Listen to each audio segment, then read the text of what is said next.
அதிசயங்கள் செய்கிறவர் நம் அருகில் இருக்கிறார். அற்புதங்கள் செய்கிறவர் என்றும் நமக்குள் வசிக்கிறார். சங்கீதம் 147:9. அவர் மிருக ஜீவன்களுக்கும் கூப்பிடுகிற காக்கை குஞ்சுகளுக்கும் ஆகாரம் கொடுக்கிறார். இந்த காகங்கள்ங்கிறது அசுத்தமான பறவைகளின் பட்டியலில் வருகிறது. ஆண்டவர் பழைய ஏற்பாட்டு காலத்தில் பறவைகள் மிருகங்கள் எல்லாம் சுத்தமானவை அசுத்தமானவைன்னு ஆண்டவர் பிரித்து வேறுபடுத்தினார். அதில் பறவைகள் பட்டியலில் அசுத்தமான பறவைகள் பட்டியலில் வருவது தான் அந்த காகம். பாருங்க, காகம் என்று சொன்னால் அது ஒரு ஆகாய தோட்டி, எல்லா அசுத்தங்களையும் கொண்டு வந்து சேர்த்து வச்சுக்கிடுமா. இந்த பகுதியை பாருங்க, புறாவை குறித்து சொல்லலை, மயிலை குறித்து சொல்லலை, குயிலை குறித்து சொல்லலை, அன்னப்பறவை சொல்லலை, கிளிய சொல்லலை, பஞ்சவர்ண கிளியன்னு சொல்லலை. பாருங்க, கூப்பிடுகிற காக்கை குஞ்சுகளுக்கு ஆகாரம் கொடுக்கிறார்.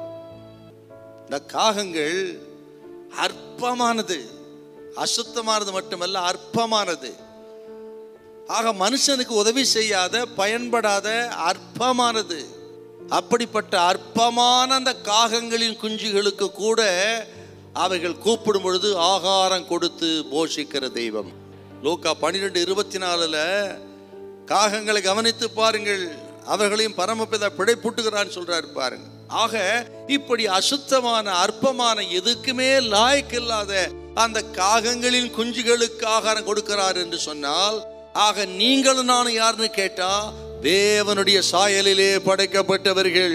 ஆக இந்த தகுதி, இந்த சிலாக்கிய காகங்களுக்கு இல்ல, நமக்குத்தான் இருக்கிறது. இன்னும் நான் சொல்லுகிறேன், இயேசுவின் ரத்தத்தால் மீட்கப்பட்ட, வேறு பிரிக்கப்பட்ட, பிடிக்கப்பட்ட நாம் கூப்பிடும் பொழுது பதில் கொடுக்காமல் இருப்பாரா?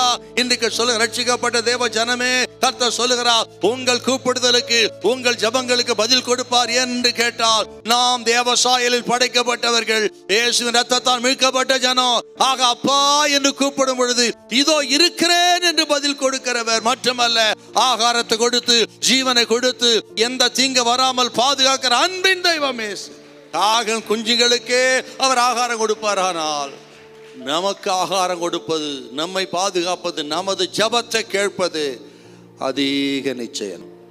மனிதனை தேவனிடத்திற்கும், தேவனை மனிதனிடத்துக்கு கொண்டு வரக்கூடிய வல்லமை ஜபத்துக்கொண்டு. எந்த தடையும் வேண்டாம். இன்றைக்கு முழங்கால முழக்குவோம், ஜபம் பண்ணுவோம், கர்த்தர் நம்மை மேன்மைப்படுத்துவார். ஹல்லேலூயா, ஹல்லேலூயா.